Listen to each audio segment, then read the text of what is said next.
আসসালামু আলাইকুম ভিউয়ার্স, আশা করি আপনারা সবাই ভালো আছেন। আমি একটা বিষয় শেয়ার করার জন্য আপনাদের কাছে আসলাম। দেখেন আমার ট্রাউজারটা আপনাদের কি ভালো লাগে বা পছন্দ হয়? আমার কাছে তো না, কোনো ধরনের সমস্যা নেই। আমি আসলে একটা ফান করলাম।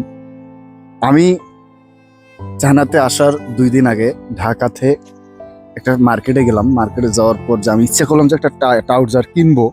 তা পরবর্তীতে অনেক দাম কড়াকড়ির পর আমাকে 1400 টাকায় এই ট্রাউজারটা দিয়ে দিল। তো পরবর্তীতে আমি যখন চায়নাতে ঢুকলাম, ঢুকার পর গুয়াংজুতে আমার 20 তারিখে ফ্লাইট ছিল। গুয়াংজুতে আমার 8 থেকে 9 ঘন্টা একটা ট্রানজিট ছিল। তো আমি, আপনারা জানেন যে আমি মোটামুটি চায়না থেকে বাংলাদেশে প্রোডাক্ট ইম্পোর্ট করি।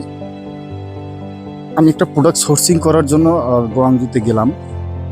যা মার্কেটে যাওয়ার সময় তো একটা হচ্ছে আমার ট্রাউজারের একটা হোলসেল মার্কেটে আমার চোখে পড়লো। তো আমি ওখানে গেলাম, যে যেহেতু আমি ট্রাউজারটা নিলাম, দেখি যে ট্রাউজারটার ওখানে প্রাইস কত।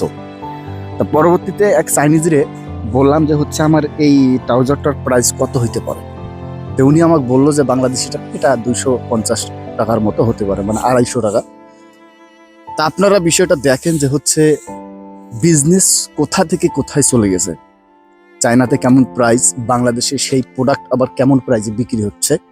সেই ক্ষেত্রে যদি আপনারা চিন্তা করবেন, আপনারা চিন্তা করে বিষয়টা বুঝবেন যে আমি যদি চায়না থেকে প্রোডাক্ট বাংলাদেশে নিয়ে এসে হোলসেল দেই বা আমি প্রোডাক্টগুলো সেল করি, সেক্ষেত্রে আমার প্রফিট কত আসতেছে।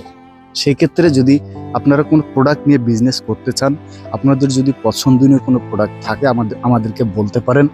আমরা আপনাদের দ্বার প্রান্তে পৌঁছাই দেবো এবং আপনার যে প্রোডাক্টটা পছন্দের মধ্যে থাকবে, আপনার যে চয়েস যেটা থাকবে, সেই প্রোডাক্টটা আমরা আপনাকে সোর্সিং করে আপনার জায়গায় পৌঁছে দেওয়ার চেষ্টা করব।